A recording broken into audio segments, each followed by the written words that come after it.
The Sony A7II is about 6 years old, and since then, Sony has released a ton of really awesome full-frame cameras, such as the A7 III, the A7R Mark IV, even the A7S, and they've released a ton of APS-C cameras as well that are just incredible. But in today's day and age, how does this camera hold up to those? And more importantly, after using this camera for a full year, am I going to keep using it? Or am I looking to upgrade to one of those better cameras? So I'll start by saying that I do really like the A7 II. As far as photos go, it's got almost everything I need. I say almost because it does struggle in low light situations. For example, when shooting astrophotography, sometimes photos can turn out more grainy than you were initially expecting them to, especially when you're shooting over an ISO of 1000. And when you really start bumping up your ISO to like 6400 and higher, the camera really struggles, whereas some of these newer cameras can handle those types of situations.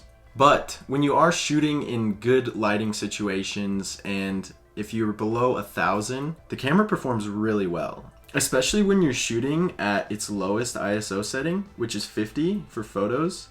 It really renders like a super sharp image. So as far as photos go, I really can't complain about this camera, except when I am in those low light situations or am doing astrophotography where I do need a higher ISO. Now let's talk video. So the best this camera does is 1080 at 60 frames a second, which for the majority of people is definitely good enough. When I first started using this camera, I saw a huge increase in quality in my videos. Like, it does really well. That being said, I do kind of feel like I'm growing out of it, at least as far as resolution goes.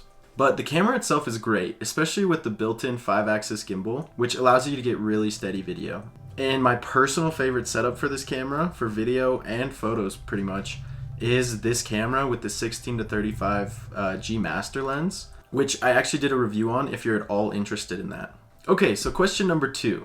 How does this camera hold up to today's cameras? Well, it's definitely not as good, but that doesn't mean it's bad by any means at all. Look, if you're a beginner and you don't want to spend $2,000 on a body right off the bat, this is a great camera for you. I would also recommend this A7, just the original A7 body. I believe it's a little bit cheaper, so I would definitely recommend that as well. Also, if you're just looking to switch over to Sony, I think this is a great camera to learn on. And just get used to the Sony programming, whether you're switching from Canon or Nikon or Fujifilm or whatever. It's how I was introduced to Sony, and honestly, like, it's super easy to use. But if you're looking to upgrade, say from this camera maybe, I would recommend the A7 III or the A7S. The A7S is about 1 step up, and the A7 III I think is 2 steps up. But with rumors of the A7 IV on the way, you might just want to wait to upgrade at all,